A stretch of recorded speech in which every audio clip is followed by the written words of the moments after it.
வன்னி மரத்தடி வருவதும் யாரு? வந்திடும் பொருளை சொல்லுவதாரு? அவன் பொறி கடலை கேட்பது யாரு? நிதிமதி நிம்மதி தருவது யாரு? எருக்கம் மாலை கேட்பது யாரு? பிணக்கம் நீக்கும் சாமியும் யாரு?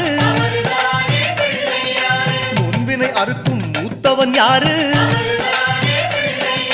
அவரும் வாழ்வது எங்க?